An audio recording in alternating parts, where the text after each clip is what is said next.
Eu nunca fui de acreditar em histórias estranhas, mas o que aconteceu comigo na fazenda dos meus avós mudou tudo.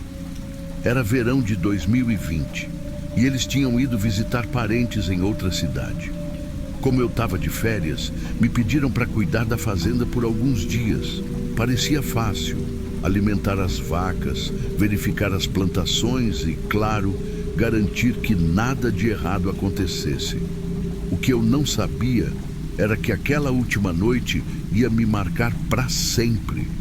Desde o primeiro dia, tudo estava tranquilo. O som do vento no milharal e os barulhos das vacas eram como música de fundo. Eu até gostava daquela calmaria. Só que no fundo, alguma coisa parecia errada. Na segunda noite, percebi que as vacas estavam mais inquietas do que o normal, mas decidi ignorar. Devia ser coisa da minha cabeça, né? Na última noite, já bem tarde, eu estava largado no sofá da sala assistindo a um filme qualquer.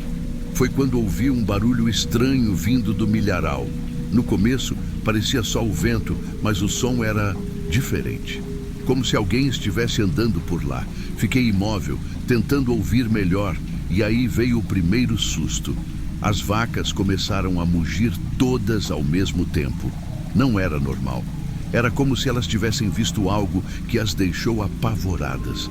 Meu avô sempre dizia: quando as vacas mugem assim, pode ter certeza de que tem algo errado. Então, peguei minha lanterna e abri a porta da casa, tentando ver alguma coisa na escuridão. Foi nesse momento que ouvi um grito. Não era humano, mas também não parecia só um mugido. Era um grito de dor, alto e agudo. Minha pele arrepiou. Eu sabia que precisava fazer alguma coisa, mas ao mesmo tempo meu corpo travava.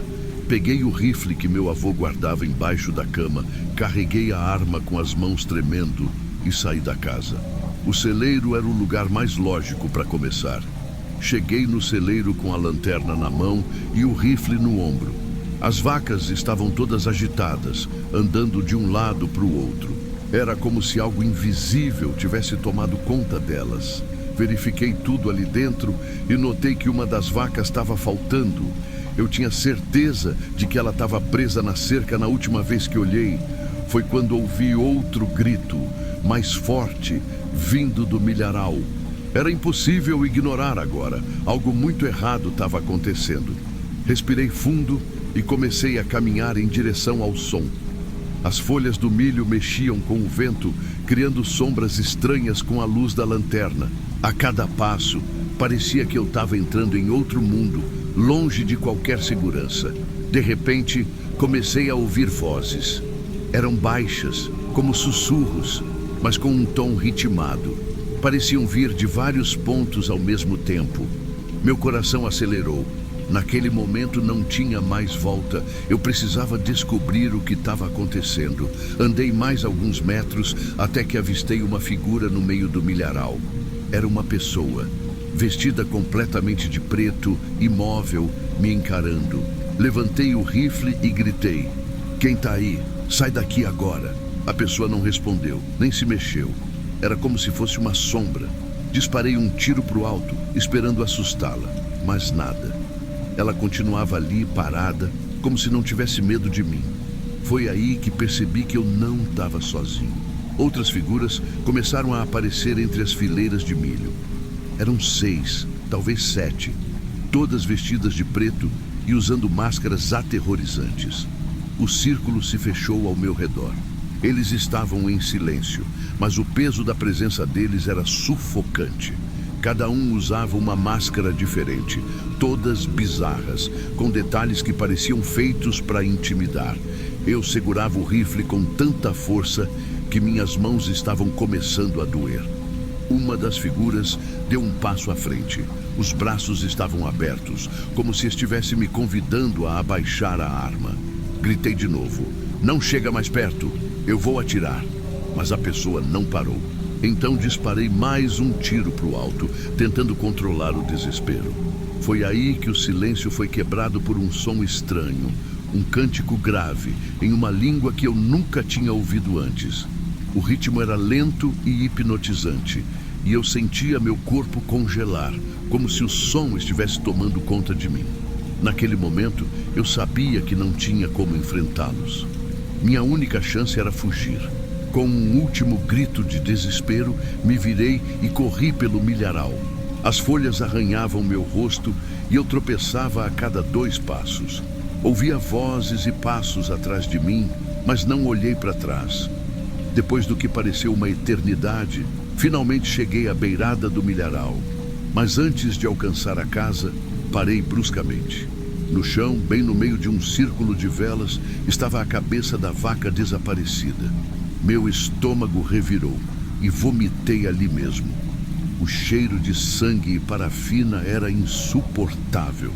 Corri de volta para casa, me trancando assim que entrei. Minhas mãos tremiam tanto que quase deixei o telefone cair enquanto ligava para a polícia. Expliquei tudo, ou pelo menos tentei, mas minha voz estava tão trêmula que parecia que eu ia desabar. O atendente disse que um policial estava a caminho. Enquanto esperava, liguei para os meus pais. Eles ficaram em choque e disseram que vinham me buscar imediatamente. Subi para o quarto do meu avô e me tranquei lá, com o rifle no colo, esperando o pior. Cada som lá fora parecia um prenúncio de que eles estavam voltando. Quando a viatura chegou, corri para fora e abracei o policial como se ele fosse minha salvação. Contei tudo o que aconteceu e ele começou a investigar o milharal. Demorou um pouco, mas ele encontrou o círculo de velas e a cabeça da vaca. Chamou reforços e disse que aquilo era uma cena de crime. Mais policiais vieram, mas eles não encontraram ninguém. Só o que ficou foram as marcas do que quer que tenha acontecido naquela noite. Quando meus pais chegaram, eu finalmente consegui respirar aliviado. Voltei para casa com eles, mas as imagens daquela noite nunca saíram da minha cabeça. Meus avós instalaram câmeras por toda a fazenda depois disso e nunca mais houve problemas. Mas eu nunca mais consegui olhar para aquele milharal sem sentir o coração disparar. Não sei quem eram aquelas pessoas, nem o que queriam, mas tenho certeza de uma coisa. Eu dei muita sorte de sair vivo daquela noite.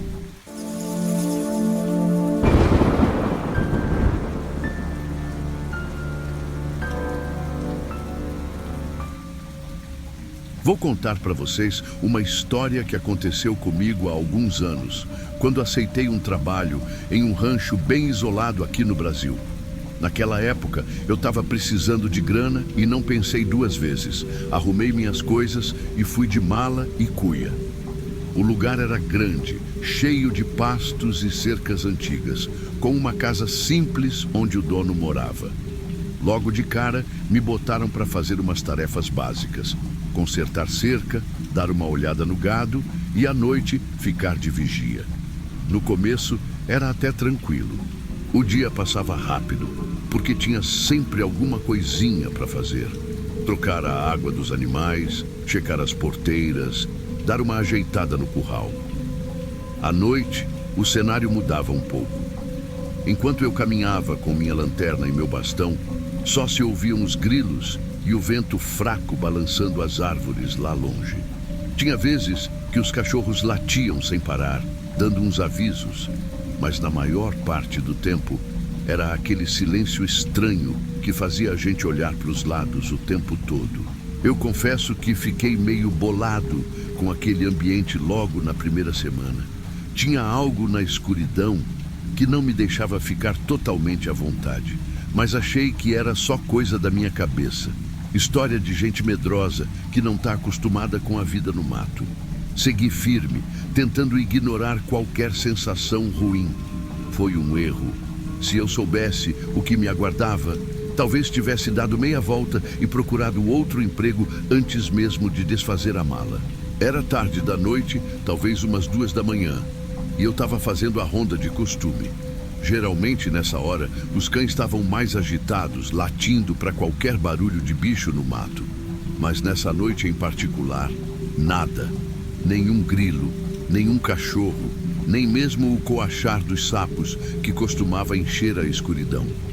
Um silêncio esquisito tomou conta do lugar, daqueles que fazem a gente suar frio, mesmo com a temperatura amena. Eu lembrava de uns papos que os peões mais velhos contavam. Falavam de luzes estranhas aparecendo na beira da mata, de gado sumindo sem rastro, mas eu nunca dei muita bola. Só que naquela noite me veio um arrepio na nuca quando pensei nessas histórias. Eu estava sozinho, segurando aquela lanterna e meu bastão, sentindo que algo me espreitava. Enquanto eu circulava o curral, fiquei atento a qualquer ruído. A única coisa que ouvi foi o som dos meus passos na terra seca. Parei por um instante e tentei enxergar além da escuridão. Foi quando tive a impressão de ver um vulto passando rápido perto das cercas. Meu coração disparou, mas eu não quis bancar o medroso e fui checar. Cheguei lá e nada. Nenhum sinal de invasão, nenhuma marca diferente. Tudo parecia no lugar, mas o clima pesado continuava. Ali eu tive certeza de que não estava sozinho. Na noite seguinte eu estava um pouco mais alerta por causa do que tinha rolado antes. Decidi checar o gado com mais frequência, porque notei que uma das vacas parecia meio agitada no fim da tarde. Lá pelas 2 da manhã, fui dar mais uma volta no curral. De longe, reparei que um dos animais tinha saído do grupo e se afastado, quase chegando perto da cerca do pasto. Aquilo não era normal. Vaca costuma ficar sempre junto das outras, ainda mais de noite. Peguei minha lanterna e segui bem devagar, com o coração acelerado. Quando a luz bateu no flanco do bicho, meu estômago revirou. Tinha um buraco redondo na lateral dela, como se alguém tivesse usado uma ferramenta para fazer aquilo. Mas o mais bizarro era que não tinha sangue, nem pus, nada. A pele em volta estava limpa, lisa. Parecia até que tinha sido cauterizada ou algo assim. Me aproximei com cuidado, achando que a vaca ia reagir, mas ela estava parada, imóvel, olhando para o nada. Toquei no ferimento e o bicho nem se mexeu. Parecia que não sentia dor. Foi aí que ouvi um barulho no mato, como se algo grande se arrastasse. Parei, prendendo a respiração. Apaguei a lanterna por um segundo, mas a curiosidade me venceu e voltei a acender, apontando em direção às árvores. O que eu vi saindo do escuro não era humano, nem bicho que eu conhecesse. Era alto, a pele quase branca e não dava para ver olhos. Senti um calafrio subindo pela espinha e meu corpo inteiro travou. Era como se a coisa me encarasse, mesmo sem ter olhos visíveis. A criatura levantou uma das mãos. Os dedos eram longos demais, pareciam galhos retorcidos. Minha boca secou na hora e eu quis correr, mas não conseguia mexer um músculo. Não era só medo, parecia que meu corpo tinha sido desligado por algo que eu não entendia. Fiquei lá, parado, feito uma estátua, com a lanterna tremendo na minha mão suada. Depois de alguns segundos, a coisa apontou para mim com aquela mão esquisita. De repente, ouvi um barulho seco, como se algo tivesse batido na minha cabeça ou se eu tivesse soltado o bastão no chão. Tudo começou a girar e antes que eu pudesse reagir, apaguei. Parece que o tempo sumiu. Quando abri os olhos, já era de manhã. O sol estava nascendo. Meu corpo doía como se eu tivesse sido atropelado. Primeira coisa que fiz foi olhar para o lado, procurando o bicho, mas não tinha nada. Só a vaca, em pé no mesmo lugar. O buraco que eu tinha visto nela já não estava lá. Parecia que nunca existiu. Levantei, tremendo de frio e medo, e fui checar se eu estava maluco. A grama estava amassada e dava para ver um rastro largo, como se alguma coisa muito pesada tivesse se arrastado em direção ao mato.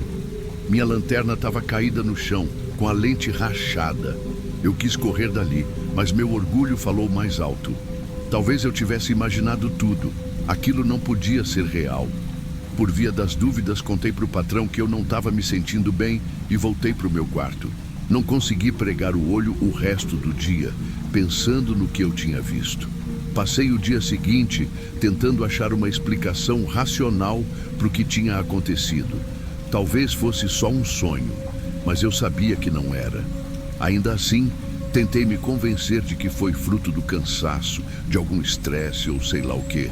Mas as marcas no chão estão lá até hoje na minha memória. Para piorar, toda vez que eu fechava os olhos, via aquela mão comprida e aquela pele branca. Ainda assim, resolvi dar uma olhada ao redor para ver se não encontrava mais nada estranho.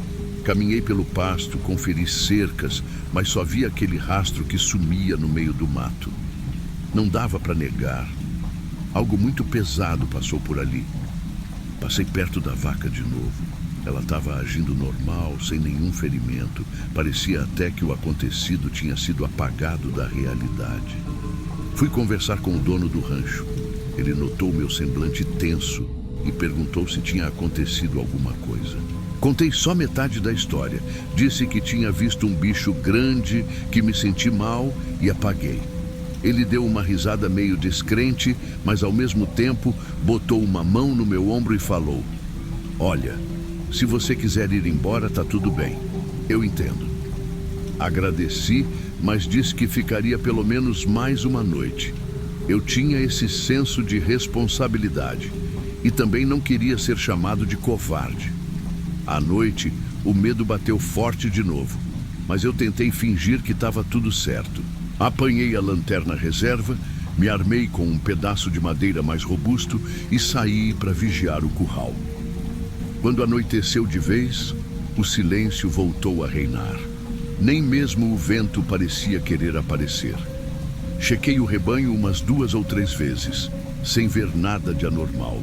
Os cachorros, que costumavam ficar acordados, também estavam estranhamente quietos. Eu tentava manter a calma, mas toda vez que eu olhava para o mato, lembrava daquele vulto branco se arrastando. Lá pela meia-noite, comecei a ouvir uns barulhos discretos, como se algo roçasse na folhagem. Parecia que vinha de vários lugares ao mesmo tempo, o que me deixou ainda mais nervoso.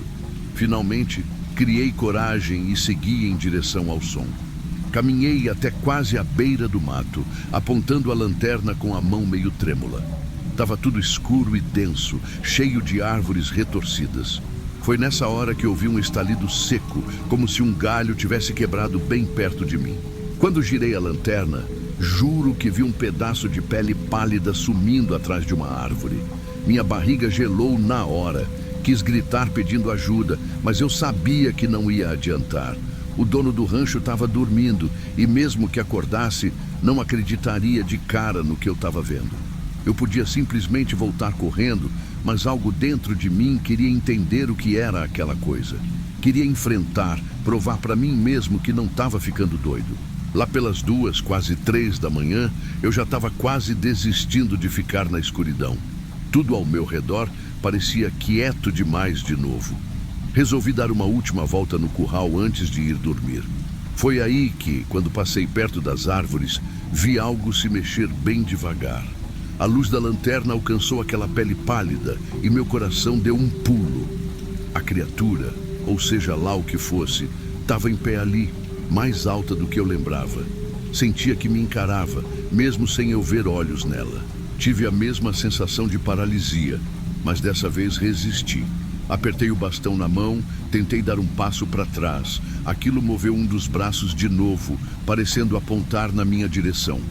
Minha cabeça começou a girar, mas eu não podia desmaiar de novo. Me esforcei para continuar consciente e dei um passo para trás, depois outro, sentindo que a qualquer momento aquilo podia me atacar. Não sei explicar o que rolou, mas tive a impressão de que a coisa se aproximou um pouco, como se quisesse me estudar. Nesse instante, o medo virou puro instinto de sobrevivência. Virei as costas e corri feito um louco, largando a lanterna no chão. O bicho não me seguiu, pelo menos não naquele momento. Voltei correndo para o quarto, o coração martelando tão forte que achei que fosse desmaiar. Sentia meus membros formigarem e a cabeça latejar. Fiquei quase 1 hora sentado no canto do quarto, esperando algo bater na porta ou aparecer na janela. Mas não aconteceu. Foi como um último aviso, sabe? Algo me dizendo: ou você sai daqui, ou pode não ter uma próxima vez. No dia seguinte, assim que o sol saiu, eu tomei minha decisão. Peguei meu chapéu, minhas roupas e avisei o dono do rancho que não podia continuar. Ele viu na minha cara que eu estava falando sério. Não precisei entrar em detalhes. Ele apenas me olhou e concordou. meio sem graça, mas entendendo que era melhor não insistir. Arrumei minhas coisas às pressas. Enquanto jogava tudo na mala, ainda sentia um arrepio percorrendo meu corpo. Aquela criatura, só de pensar, meu estômago revirava. Me despedi de todo mundo com uma desculpa esfarrapada de que consegui outro trabalho. Algumas pessoas até tentaram convencer a ficar, mas eu não estava mais disposto a arriscar. Subi na caminhonete e deixei o rancho para trás, mas a lembrança ficou cravada na minha cabeça. Cada vez que vejo uma mata fechada ou um lugar deserto, eu sinto aquele mesmo arrepio. Desde então, nunca mais voltei lá. E confesso que não faço ideia se a criatura continuou rondando o gado ou se simplesmente desapareceu. Só sei que, naquele dia, eu tive que escolher entre ficar e talvez enlouquecer ou ir embora com a consciência de que vivi uma experiência que pouca gente acreditaria.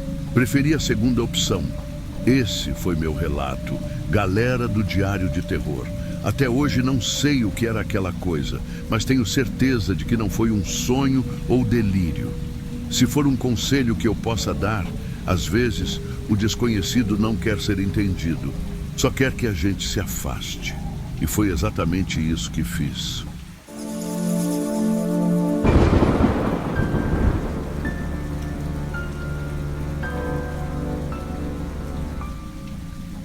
Eu e a Laura, minha esposa, sempre vivemos na fazenda.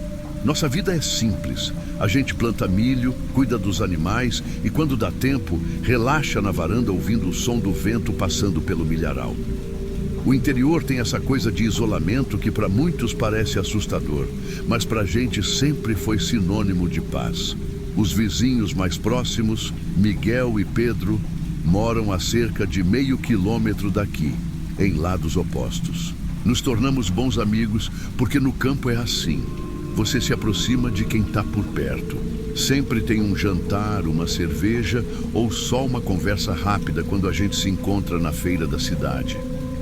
Era uma noite de setembro de 2015 e o dia tinha sido normal. Uma chuvinha fina começou a cair no fim da tarde, deixando o ar fresco. Como de costume, convidamos o Miguel e a esposa para um jantar e uns drinks em casa. Foi uma noite tranquila, com risadas, jogos de tabuleiro e até umas histórias engraçadas de quando éramos mais jovens. Eles saíram lá pelas 11 horas, um pouco altos, mas o trajeto até a casa deles era reto e fácil, mesmo naquela chuva leve. Depois que eles foram embora, eu e Laura decidimos abrir um vinho e assistir a um dos nossos filmes favoritos. A gente já estava confortável no sofá, quase cochilando, quando ouvimos uma batida na porta da frente. Aquilo era estranho. Aqui no interior, ninguém aparece assim, ainda mais numa noite chuvosa e tarde da noite. Olhei para Laura, que também tinha ouvido. Ela já me encarava com aquele olhar de "isso não está certo". Dei pausa no filme e fiquei quieto, tentando escutar. Mais batidas. Dessa vez acompanhadas de uma voz. "Alguém aí? Nós precisamos de ajuda." Meu primeiro pensamento foi que o Miguel tinha esquecido algo e voltou. Mas o tom daquela voz não parecia com o dele. "Você ouviu isso?" Perguntei para Laura. Ela só fez que sim com a cabeça, mas quando tentei me levantar, ela segurou meu braço com força. "Não abre essa porta, por favor." Eu queria concordar, mas ao mesmo tempo sabia que precisava pelo menos perguntar quem era. Então, fui até a porta e perguntei: "Quem está aí?" A voz respondeu aliviada: "Graças a Deus. Você pode abrir? Nós estamos perdidos." Aquilo me deixou ainda mais confuso. Quem se perde aqui? As estradas são todas retas e o único desvio leva para o centro da cidade. "E quem são vocês?" insisti. "Minha esposa e eu", respondeu a voz. A chuva agora estava mais forte e Laura, da sala, me olhava com uma mistura de medo e reprovação. Eu quis perguntar mais uma coisa. "Sua esposa pode falar alguma coisa?" Houve um silêncio estranho. Só o som da chuva preenchia o vazio. Depois de alguns segundos, a voz respondeu: "Sim, mas ela não está do meu lado agora. Foi ali que senti o primeiro arrepio subindo pela espinha. Algo não estava certo. Eu comecei a me afastar da porta. Aquela voz tinha alguma coisa errada. Era como se a pessoa estivesse tentando soar mais amigável do que realmente era. Então resolvi testar. Miguel, é você? A voz hesitou antes de responder. Sim, sou eu, mas o tom mudou. Estava mais grave agora. Meu coração disparou. Eu sabia que não era o Miguel, mas precisava de certeza. Qual é o nome da sua esposa? Perguntei, tentando parecer calmo. A resposta veio rápida. Essa pergunta é muito complicada. Minha boca secou. Soltei um riso nervoso e fui direto pegar o celular. Liguei para o Miguel e ele atendeu rápido, ainda com a voz arrastada pelo álcool. Miguel, é você que está aqui na minha porta? Perguntei. O quê? Não, eu tô em casa. Por quê? Expliquei a situação e ele ficou em silêncio antes de dizer: tô indo para aí agora. Espera. Desliguei e virei para Laura. Ela já estava tremendo e segurava o telefone, pronta para ligar para a polícia. Liga agora, eu disse. Mais batidas na porta. E dessa vez, mais fortes. Eu tenho uma arma. Saiam daqui agora, gritei. A resposta veio. A gente só quer usar o telefone. Enquanto Laura estava ao telefone com a polícia, comecei a ouvir passos do lado de fora. Não era uma pessoa só, eram dois. Eles estavam andando ao redor da casa, testando as janelas. O som dos passos parou bem perto da janela da sala, onde as persianas estavam fechadas. De repente, ouvi o som da maçaneta sendo mexida. Laura gritou tão alto que eu quase larguei a espingarda, que só então consegui pegar. Se vocês não forem embora, eu vou atirar, gritei, tentando soar ameaçador. A resposta veio baixinha, como um sussurro. Abre a porta. Foi nesse momento que ouvi a voz do Miguel lá fora. Abre, sou eu. Corri até a porta e destranquei. Ele entrou rápido, também armado, e disse: não vi nada no caminho. Ficamos todos na sala, atentos, enquanto a polícia ainda demorava a chegar. O silêncio lá fora era quase pior do que o barulho. Finalmente, as sirenes ecoaram na distância. Quando os policiais chegaram, fizeram uma varredura, mas não encontraram ninguém. Nem pegadas, nem pistas, nada. Depois daquela noite, nada mais foi como antes. Passei os dias seguintes reforçando a segurança da casa. Instalei refletores, câmeras e até um sistema de alarme simples. Miguel fez o mesmo. E agora a gente se comunicava toda noite para garantir que estava tudo bem. Mas o que mais me atormentava era o mistério. Quem eram aquelas pessoas? Por que estavam ali? E como desapareceram sem deixar rastros? A Laura começou a ter dificuldade para dormir. E eu também não estava muito diferente. A gente sabia que o isolamento que tanto amávamos agora nos fazia sentir vulneráveis. Com o tempo, a vida voltou ao normal. Mas eu nunca mais olhei para o silêncio da fazenda do mesmo jeito. Aquela noite me ensinou que, no meio do nada, qualquer barulho pode ser um alerta. Eu não sei o que teria acontecido se tivesse aberto a porta, mas sei que foi a Laura que nos salvou ao insistir para eu não abrir. Hoje, tudo que eu sinto é gratidão por termos sobrevivido. Ainda me pergunto o que eles queriam, mas talvez seja melhor nunca saber.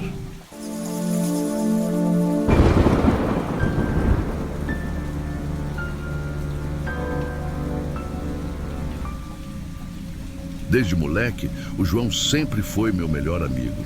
A gente se conhecia desde a época de escola e mesmo quando ele se mudou para uma área rural com a família, nunca perdemos o contato. A família dele é toda do interior, sempre com aquele jeito caipira que eu achava o máximo. Então, quando eles decidiram se mudar para uma fazenda, isso não foi surpresa nenhuma. Eles também sempre gostaram muito de mim e eu era praticamente parte da família. Um dia, com 25 anos, decidi visitar o João. Eu tinha acabado de comprar uma caminhonete nova e estava louco para testar ela em umas trilhas. E nada melhor do que a fazenda dele para isso. O João estava trabalhando com o pai dele na fazenda e a mãe e a irmã dele não estariam lá naquele fim de semana. Então seria só nós dois e o pai dele. A viagem até a cidade do João levou umas 4 horas. Depois disso, mais uns 500 metros de estrada de cascalho para chegar na fazenda. Quando cheguei, o João e o pai dele estavam sentados no quintal, tomando cerveja, e me receberam daquele jeito caloroso que só eles sabiam fazer. Peguei minha mala, larguei na casa e me juntei a eles. Enquanto conversávamos, o João começou a falar das trilhas da região, dizendo que eram perfeitas para eu testar minha caminhonete. Fiquei animado na hora. O pai dele até fez uns hambúrgueres pra gente e depois saiu para ir na casa de um amigo. Assim que terminamos de comer, partimos para a primeira trilha com a caminhonete. Eram umas 6 da tarde, quando começamos a dirigir pelas trilhas. A luz do dia já estava indo embora, mas dava tempo de explorar um pouco. A caminhonete se saiu muito bem no terreno acidentado. E a gente se divertiu demais, rindo e curtindo o momento. Depois de 1 hora, o sol estava quase sumindo e decidimos voltar para a estrada principal. No caminho, passamos por uma área com terras agrícolas quando vimos um prédio abandonado. Era uma construção que parecia uma igreja antiga, com uma plantação alta ao lado. O João disse que passava por aquele lugar sempre, mas nunca teve coragem de explorar. Ele comentou com um sorriso de canto que aquilo parecia perfeito para uma pequena aventura noturna. Claro que eu topei na hora. A ideia de explorar um lugar abandonado sempre me deixou curioso. Voltamos para a casa dele e ele logo começou a se preparar. Pegou uma mochila, colocou lanternas, uma garrafa de tequila e disse que a gente usaria as bicicletas da família para ir até a igreja. Elas eram bem equipadas, com luzes no guidão e tudo mais. Enquanto ajeitávamos as coisas, o João disse que a pedalada até a igreja levaria uns 20 minutos. A noite estava ficando mais escura e o silêncio no campo deixava tudo com uma vibe meio esquisita. Mas a gente estava animado. Chegamos à igreja e o lugar era ainda mais sinistro do que parecia à luz do dia. A grama ao redor estava alta e o silêncio era tão forte que dava para ouvir até a respiração. A gente se olhou, meio nervoso, mas decidido a explorar. Deixamos as bicicletas escondidas na plantação ao lado da igreja para garantir que ninguém veria a gente ali. Apesar do silêncio esquisito e daquela sensação de que algo podia dar errado, estávamos empolgados. A ideia era tirar umas fotos legais lá dentro, talvez até gravar uns vídeos para postar nas redes. A construção era realmente uma igreja antiga. As janelas tinham um formato meio gótico e a estrutura parecia que ia desabar a qualquer momento. Fomos até uma das janelas para tentar espiar lá dentro, mas estava tão escuro que não dava para ver nada. Eu pedi para o João pegar uma das lanternas na mochila. Quando ele iluminou o interior da igreja, meu coração deu um pulo. Sentado em um dos bancos, tinha algo que parecia uma pessoa, com a cabeça curvada para frente. "Isso é só um manequim", o João disse, tentando parecer calmo. "Duvido. Deve ser um bêbado que encontrou um jeito de entrar aqui", respondi. Fizemos uma aposta, rindo baixinho, e decidimos investigar. A porta da frente estava pregada com tábuas de madeira, então não tinha como entrar por ali. "Tá vendo? Não tem como uma pessoa entrar aqui", o João disse, confiante de que ia ganhar a aposta. Mas eu não estava convencido. Falei que a gente devia dar a volta e tentar achar uma janela que mostrasse melhor. E foi aí que o clima ficou ainda mais estranho. Quando olhamos novamente para dentro, a figura que estava sentada no banco não estava mais lá. "Tá vendo? Eu ganhei. Aquilo era alguém", falei meio triunfante, mas com o coração acelerado. O João me olhou sério e perguntou: "Tá, mas para onde foi essa pessoa então?" Eu também queria saber. E iluminamos o interior com as lanternas, procurando em todas as direções. Depois de alguns segundos, vimos ao mesmo tempo um homem parado no canto esquerdo da igreja, olhando diretamente para a gente pela janela. O jeito que ele olhava era estranho. Os olhos pareciam maiores do que o normal, arregalados e fixos, como se ele estivesse analisando cada movimento nosso. "Corre!" o João gritou, e foi o que fizemos. Saímos disparados em direção à plantação, tentando encontrar as bicicletas. No meio do pânico, nem pensamos em ligar as luzes delas para não revelar onde estávamos. O problema é que o lugar era escuro demais e a gente mal conseguia enxergar direito. De repente, ouvimos um estrondo alto vindo da igreja, como se uma porta tivesse sido batida com muita força. Isso só fez a gente correr ainda mais. No meio do caminho, o João me cutucou e falou baixinho: "Fica quieto, eu acho que tem alguém andando aqui perto." Paramos de correr e ficamos agachados no meio da plantação. Tudo ficou em silêncio absoluto. Não tinha nem o barulho do vento. Era como se o tempo tivesse parado. Depois de alguns minutos parados, tentando entender o que estava acontecendo, ouvimos um som alto. Era claro que alguém estava correndo na nossa direção. Sem pensar duas vezes, gritei: "Corre!" de novo, e a gente disparou pelo meio da plantação, com as folhas batendo no rosto. Finalmente, depois de alguns minutos que pareceram uma eternidade, saímos num espaço aberto. O alívio de ver a estrada foi indescritível. Sem olhar para trás, corremos direto até ela. O pai do João já estava vindo com o carro para buscar a gente e entramos desesperados. Na manhã seguinte, o pai do João decidiu que a gente devia voltar para buscar as bicicletas. Ele não era do tipo que se assustava fácil, mas o que contamos na noite anterior o deixou inquieto. Ele pegou uma espingarda, colocou no carro e partimos. A plantação à luz do dia parecia completamente diferente.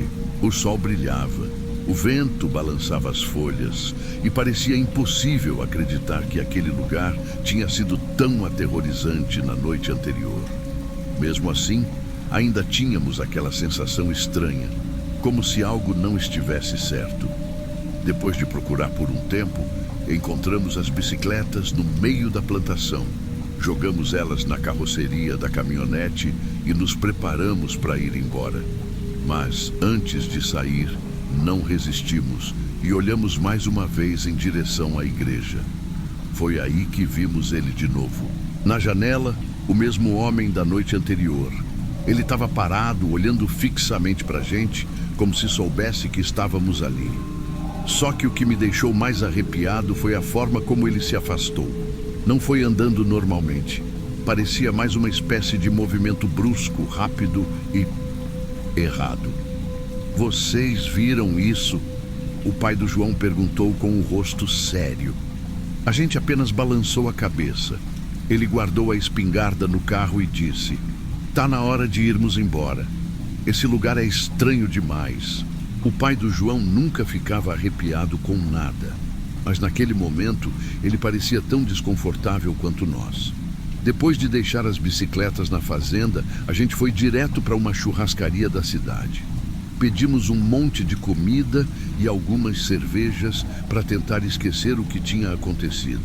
Mas mesmo ali, no meio de outras pessoas, o peso daquela experiência não saía da minha cabeça. O pai do João ligou para as autoridades locais e explicou a situação. Disse que tinha alguém ocupando a igreja abandonada e que aquilo precisava ser investigado. Todos nós concordamos que era o mínimo que podíamos fazer. Passei o resto da minha estadia com o João sem nenhum outro problema, mas a imagem daquele homem continuava na minha mente. Quem ele era? Por que estava naquela igreja? E o que ele queria? Na hora de ir embora, me despedi de todos e peguei a estrada.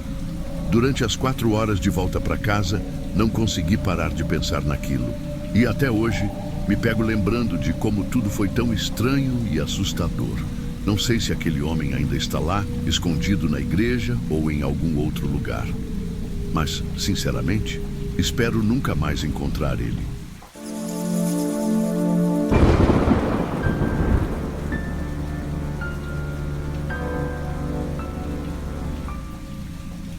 Minha família tinha uma fazenda no interior de Minas, perto de uma cidadezinha chamada Porto de Minas.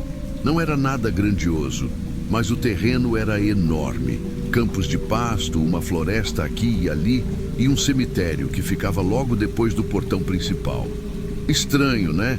Mas na época a gente achava isso super normal. Íamos sempre para lá nas férias, eu, minha irmã e alguns amigos que às vezes nos acompanhavam. De dia, aquele lugar era perfeito. Sol, ar fresco, cavalos correndo pelo campo. Mas quando a noite caía, parecia que a fazenda se transformava. A escuridão ali não era como em outros lugares. Era pesada, sabe? Mesmo com a lua cheia, parecia que a luz dela não chegava. Era como se a própria noite tivesse vida. Eu sei, parece coisa de criança assustada, mas até hoje, só de lembrar, sinto um arrepio. A gente sempre fazia planos de acampar no pasto ou perto da floresta. Mas quando o sol se punha, ninguém tinha coragem de sair de dentro da casa. Aquele silêncio lá fora, só quebrado pelo som de algum animal distante, era apavorante. Tudo começou quando meu amigo Bruno foi passar uns dias com a gente. Uma noite, ele disse que não estava conseguindo dormir e resolveu dar uma volta. Era quase meia-noite e ele decidiu ir até os estábulos. Tinha uma luz lá que ficava acesa a noite toda, então ele achou que seria tranquilo. Quando chegou lá, ele viu algo que, até hoje, ele não gosta de lembrar. Um dos cavalos estava com o rabo sendo trançado. Isso mesmo, trançado, como se alguém estivesse ali mexendo. Só que não tinha ninguém. Ele olhou para aquilo congelado, tentando entender. O rabo continuava se mexendo, como se uma mão invisível estivesse fazendo aquilo. Depois de uns segundos, Bruno correu de volta para casa, pálido, sem dizer nada. Na manhã seguinte, ele contou pra gente. Minha irmã e eu ficamos meio céticos, achando que ele tinha imaginado, mas ao mesmo tempo, aquilo ficou martelando na minha cabeça. Algo parecia errado. Alguns dias depois do que aconteceu com o Bruno, foi minha vez de ter uma experiência que até hoje não consigo explicar. Era madrugada, por volta das 3h, e eu acordei com um som estranho. Eu sou o tipo de pessoa que dorme leve. Qualquer barulho diferente me tira o sono. Dessa vez, o que me acordou foram passos. Passos pesados lá fora, bem perto da janela do meu quarto. No começo, achei que era coisa da minha cabeça. Talvez algum animal, sei lá. Mas os passos continuaram.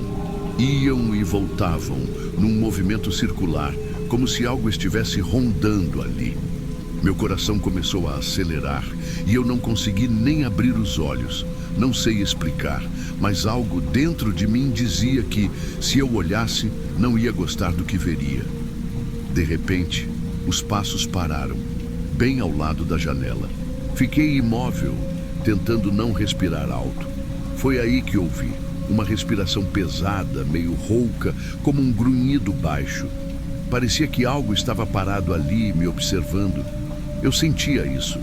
Não sei quanto tempo fiquei nessa posição, mas parecia uma eternidade. Até que, finalmente, os passos recomeçaram. Lentamente, se afastaram em direção à floresta. Só quando o som desapareceu completamente, eu consegui respirar de novo. No dia seguinte, perguntei ao Bruno se ele tinha saído ou ouvido algo. Ele me olhou assustado e disse que ninguém na casa tinha acordado antes das 6h. Fiquei pensando, quem ou o que estava andando lá fora? Alguns meses depois, minha irmã e 2 amigas foram brincar no pasto perto do portão principal. Era tarde, quase no fim da tarde, e o sol já estava baixo, mas ainda tinha luz suficiente para enxergar bem. Eu estava dentro da casa quando elas voltaram correndo, gritando. Minha irmã estava branca como papel e quase não conseguia falar. Quando finalmente conseguiu, ela contou que, enquanto brincavam, viu 4 figuras andando em direção ao portão. Eram altas, vestidas com túnicas brancas que iam até os pés. Os passos delas eram tão sincronizados que parecia coisa de máquina, não de gente. Quando chegaram ao portão, elas pararam e viraram na direção das meninas. Ficaram imóveis por alguns segundos, antes de se virarem de novo e continuarem andando. Minha irmã jurou que elas não eram pessoas normais. O jeito que se moviam, o silêncio ao redor delas, tudo era esquisito. Fui até o portão com meu pai para ver se encontrávamos alguma coisa, mas claro, não tinha ninguém. Só o vazio do campo e a floresta lá no fundo. As meninas nunca mais brincaram sozinhas lá fora depois disso. Depois desses eventos, todo mundo na fazenda começou a ficar mais atento. Até as coisas mais simples, como um barulho no pasto ou uma luz piscando, deixavam todo mundo nervoso. Mas o próximo acontecimento veio de um dos trabalhadores da fazenda, o seu Joaquim. Ele era um homem simples, já de idade, e trabalhava com a gente há anos. Nunca foi de inventar histórias. Um dia, ele chegou mais cedo que o normal e foi logo me chamando. Disse que tinha visto algo fora do comum enquanto ia verificar o pasto logo ao amanhecer. Ele descreveu como um bicho pequeno, parecido com um macaco, mas com o pelo completamente amarelo. O detalhe mais estranho, o jeito que esse animal corria. Era rápido, muito rápido, e só usava as patas traseiras.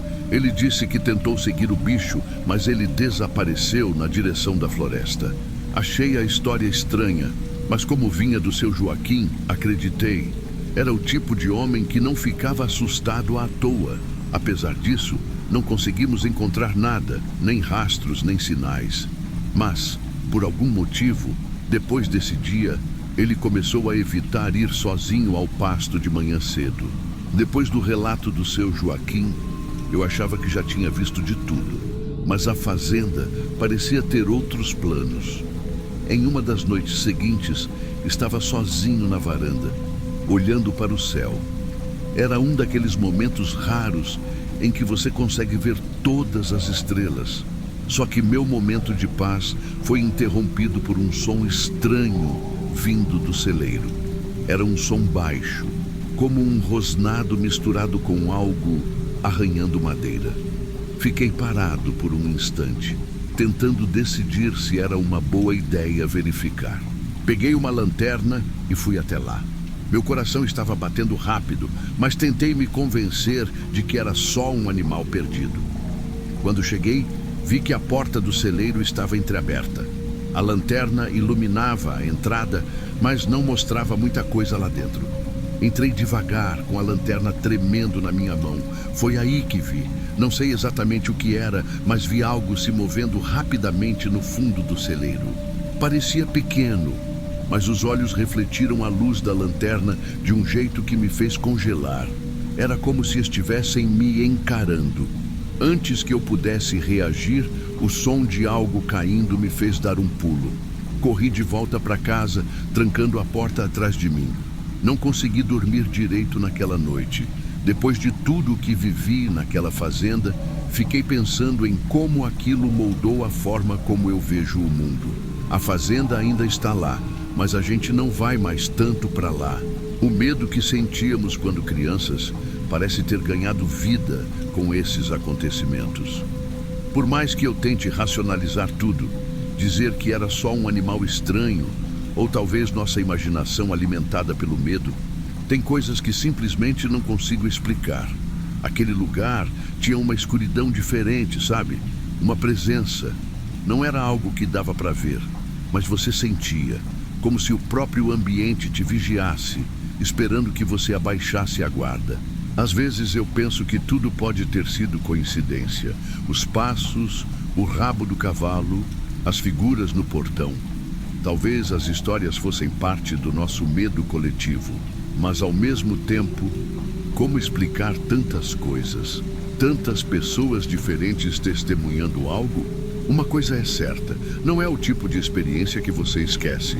Cada vez que alguém me conta uma história estranha, meu pensamento volta para aquela fazenda. Para o som dos passos na janela, para as silhuetas que minha irmã viu, para o bicho que seu Joaquim descreveu. Hoje, quando me pedem para voltar lá, eu sempre arrumo uma desculpa. Não é que eu ache que algo vai me pegar, mas a sensação de desconforto nunca foi embora. Talvez a gente nunca saiba o que realmente aconteceu ali, mas às vezes é melhor assim. Algumas respostas só trazem mais perguntas.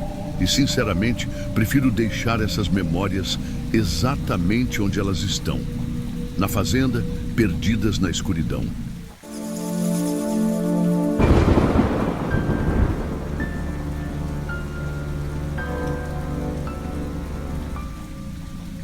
Fala, pessoal do Diário de Terror. Meu nome é Júlia e quero dividir com vocês uma experiência bem intensa que vivi.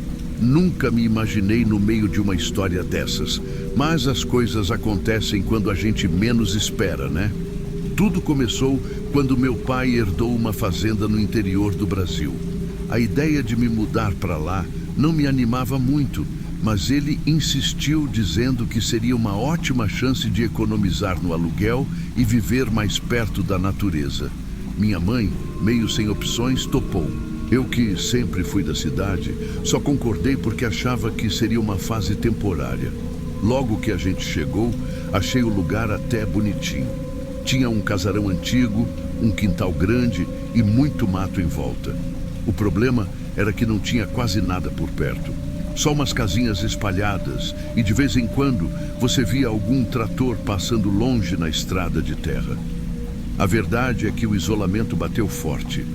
À noite, o silêncio era tão intenso que meus ouvidos ficavam até zunindo. E quando surgia algum barulho, meu coração disparava. Eu tentava me distrair, ajudando meu pai a organizar as coisas, limpando o galpão, guardando ferramentas, ajeitando o canil para o nosso cachorro, o Tico. Só que ainda assim, rolava uma sensação esquisita, como se tivesse alguém me observando. Mas pensei, deve ser só minha cabeça de garota de cidade grande, estranhando a vida do campo. Foi assim que começou nossa nova rotina. Todo dia acordar cedo, cuidar da casa, tentar se adaptar.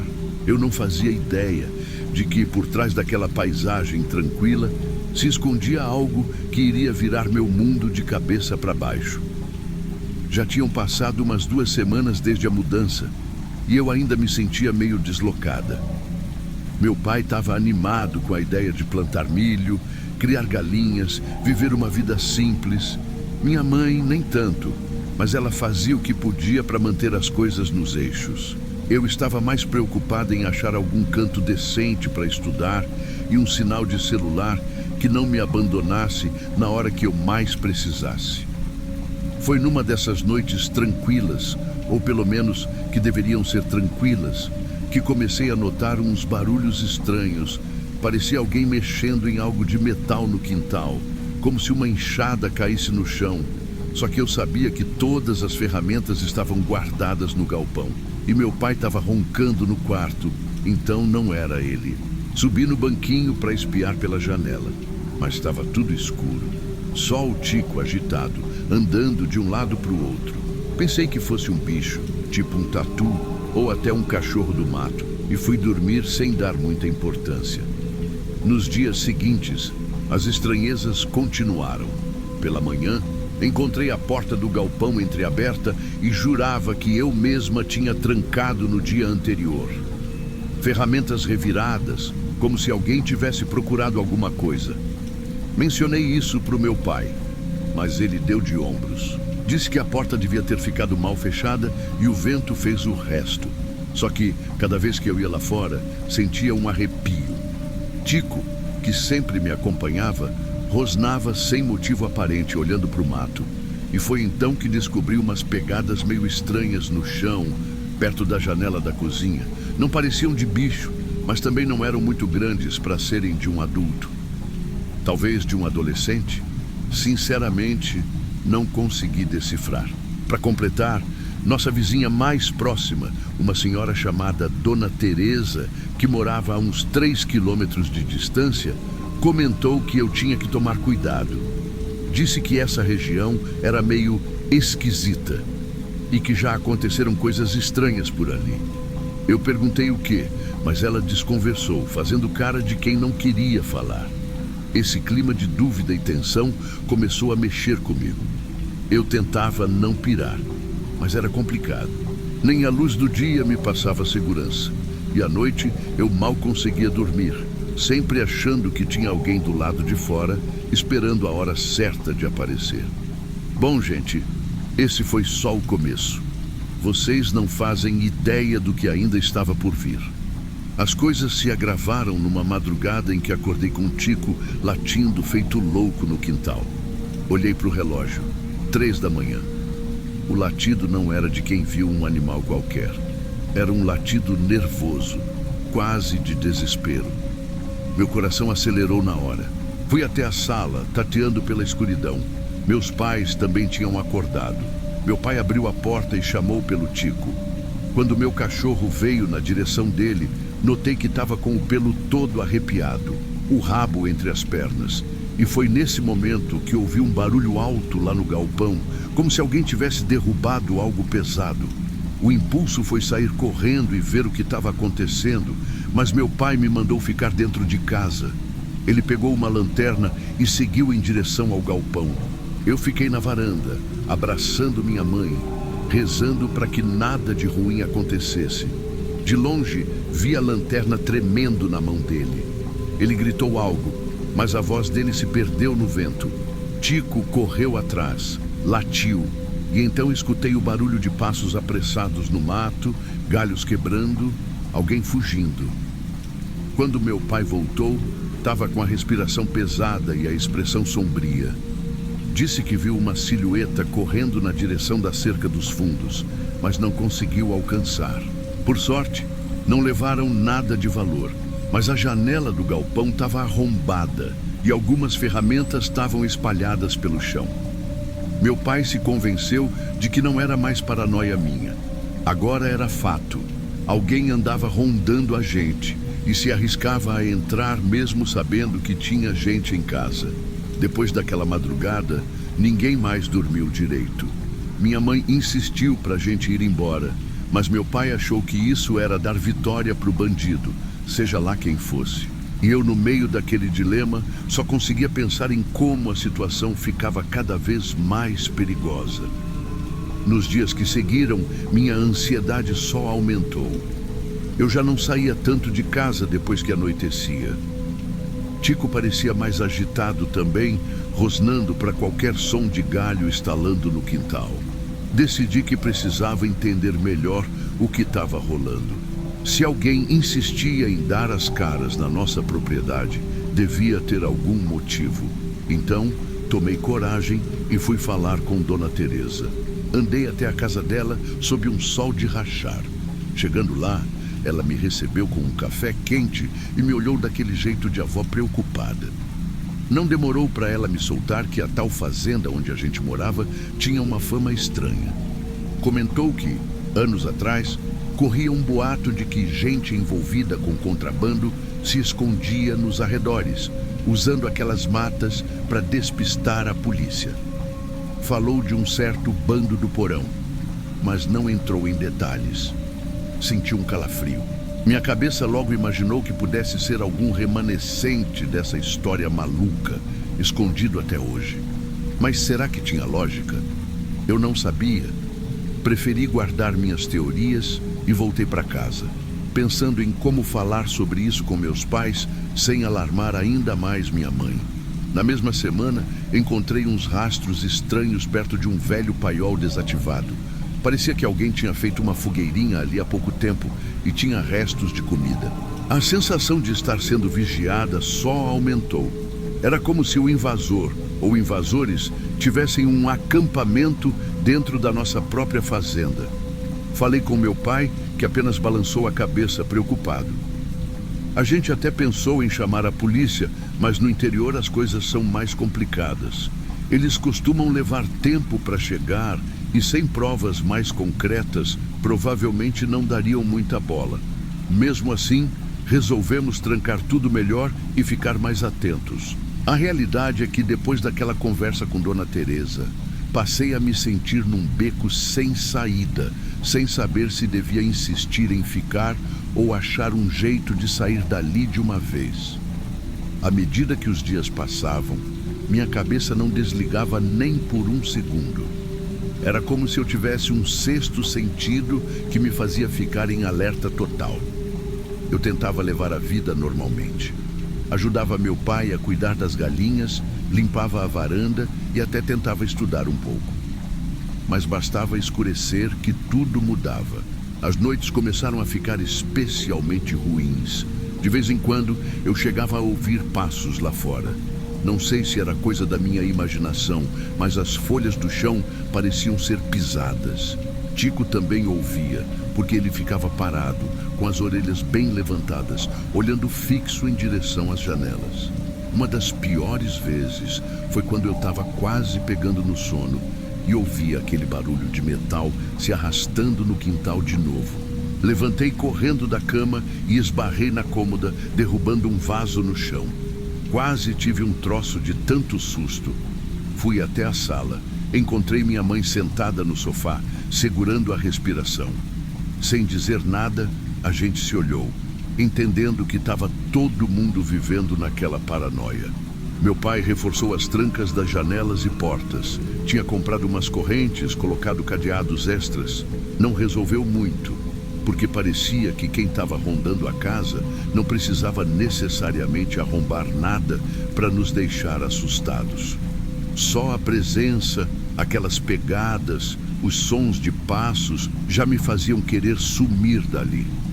Em uma dessas madrugadas, tive certeza de ver uma luzinha fraca, tipo uma lanterna, lá no meio do mato. Parecia se mexer, apagava e depois acendia de novo, como se quem estivesse com ela quisesse passar despercebido. Só que de vez em quando eu a via brilhar entre as árvores. Fiquei imóvel, com a respiração congelada, enquanto Tico rosnava baixinho ao meu lado. Pensei em acordar meus pais, mas eles já estavam tão tensos que achei melhor não aumentar o pânico. A sensação era de que a qualquer momento aquilo tudo ia explodir.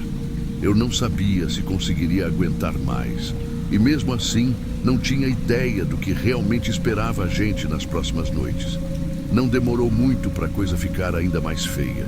Certo dia, meu pai saiu cedo para o sítio de um vizinho para buscar ração de galinha mais barata. E eu fiquei em casa com minha mãe, ajudando na faxina. De tarde, depois do almoço, notei que a porta dos fundos, que dá para um corredor externo, estava com a fechadura meio solta.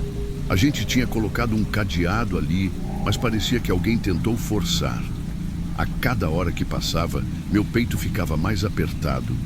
Tico latia pro nada, andando de um canto a outro da casa, como se pressentisse algo. Quando meu pai voltou, quase anoitecendo, contei o que vi. Ele ficou pálido, decidiu que a gente deveria trancar tudo antes de escurecer. Jantamos rápido, apagamos as luzes e ficamos em silêncio, como se fosse possível enganar, seja lá quem estivesse do lado de fora. Por volta das 11 da noite, ouvi um barulho forte na porta da cozinha. Meu coração quase saiu pela boca. Meu pai levantou de supetão, pegou uma velha espingarda que ele mantinha guardada, não sei nem se funcionava direito, e foi até lá. Eu e minha mãe seguramos Tico, que latia sem parar. Então, do nada, uma pancada mais forte na porta e a maçaneta sacudiu, como se alguém estivesse realmente tentando arrombá-la. Em seguida, ouvimos uma voz baixa, meio sussurrante e passos pesados. Parecia mais de uma pessoa. Meu pai gritou: "Quem tá aí?" Silêncio. Só a respiração acelerada da gente e o rosnado do Tico.